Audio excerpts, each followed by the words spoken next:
tarawih yang kemarin bahwasanya wajib puasa itu bagi mukallaf. Apa itu mukallaf? Balik dan berakal. Itu sudah dibahas kemarin. Mudah-mudahan kagak lupa. Langsung kepada lanjutannya, mu'tikin. Wajib puasa bulan suci Ramadan bagi mukallaf. Apa itu mukallaf? Balik berakal, mu'tikin. Mu'tikin itu kuat melakukan puasa. Mu'tikin lahu, yaitu kuat melakukan puasa. Kuatnya itu hisan wasara'an, baik itu menurut medis ataupun menurut hukum syara. Karena ada orang yang sudah divonis oleh medis, ini kalau puasa nanti berbahaya, maka bagi dia tidak wajib puasa. Jadi kuatnya itu berdasarkan medis masih kuat untuk berpuasa. Berdasarkan syarat masih mencukupi syarat, berarti dia wajib puasa. Kalau wajib maka tidak wajib puasa bagi siapa? Ala sabiyin, bagi anak kecil kagak wajib puasa. Bagi siapa lagi kagak wajib puasa? Wa majnunin, bagi orang gila kagak wajib puasa. Hati-hati Pak, kalau kita gagal puasa bisa-bisa dikatakan anak kecil atau orang gila, bahaya.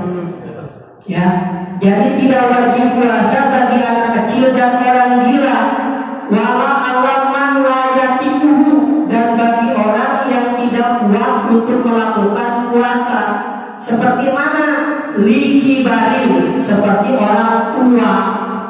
Orang yang sudah tua, manula, lansia, sudah tidak kuat untuk puasa, maka boleh tidak puasa. Wamaradin, dan bagi orang yang sakit, sakitnya yang gimana? Bukan yang sakit kepala doang, tapi sakit layu jabuhu, yang tidak ada pengharapan untuk sembuh. Tidak ada pengharapan untuk sembuh, maka dia tidak wajib berpuasa. Lalu bagaimana bagi orang yang sakit, bagi orang yang sudah tua? Gimana tuh?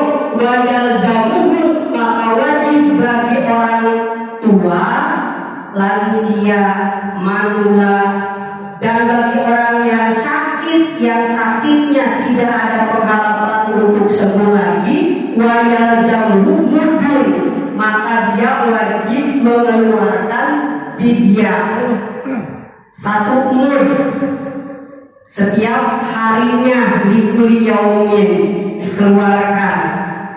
Ya, jadi boleh tidak puasa bagi orang yang sudah tua, bagi orang yang sakit, yang sakitnya itu tidak ada pengharapan untuk sembuh, tapi dia wajib mengeluarkan fidyah satu harinya satu mud. Nanti ada ukurannya mud. Kalau dibahas di sini kebanyakan lagi, makanya harus ngaji. Tapi terkadang agak dibahas di pengaji yang padahal ini penting.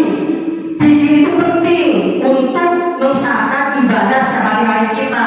Sholat kita harus ada ilmu fikihnya, zakat kita, puasa kita harus ada ilmu fikihnya, haji kita harus ada ilmu fikihnya.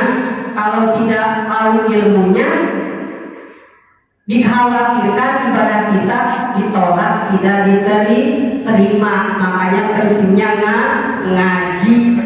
Wala haidin, dan tidak wajib puasa bagi wanita yang sedang haid, tidak wajib. Wala nifasah, dan tidak wajib bagi wanita perempuan yang nifas setelah melahirkan. Karena apa? La yudikoha li'anaha, orang yang haid dan orang yang nifas itu tidak kuat. Menurut Sarah itu tidak kuat untuk melakukan puasa. Makanya ada keringanan. Boleh orang wanita yang haid dan yang nifas tidak berpuasa. Lalu selanjutnya ini penting, Bapak Ibu, ini penting. Bu, penting Ibu. Terkadang kita menganggap sepele, terkadang kita menganggap biasa, padahal ini penting mensahkan puasa kita. Penting saya bahas. Halo, penting ya, perhatikan nih, penting Pak De. Jadi dulu sekarang pardunya puasa itu apa? An-niyatu, yang pertama niat. Itu pardu. Pardu itu artinya sesuatu yang harus dilakukan dalam ibadah. Kalau dalam ibadah tidak kita lakukan berarti ibadah kita kagak sah, artinya kagak diterima. Karena dikatakan ibadah sah itu apabila mencukupi syarat dan rukunnya. Nah ini pardu puasa yang pertama an-niyatu. Niat, di mana tempatnya niat? Al-qalbu, di dalam hati.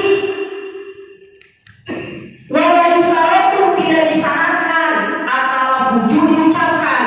Ini hati-hati nih, jangan sampai kita mengucapkan nawaitu shauma qadim al-adai fardhi syahri ramadana. Ada Ramadani hadhihi sanati lillahi ta'ala, diucapkan doang di dalam, di mulut, di lisan, tapi hati kagak niat, kagak sah puasanya.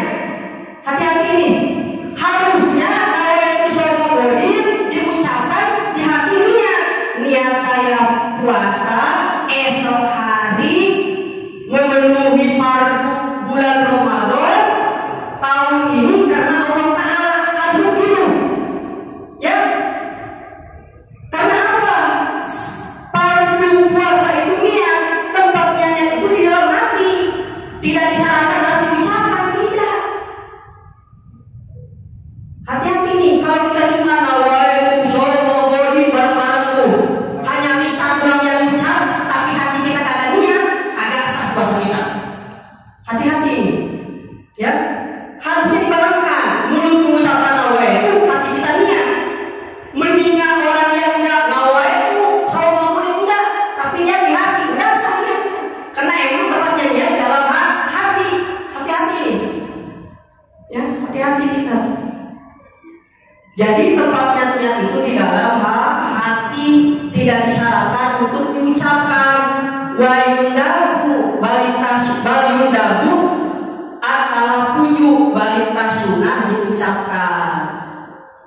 Kalau diucapkan juga boleh, seperti niat usoli sholat itu walaupun nggak usoli nggak apa-apa, yang penting niat sholat ya.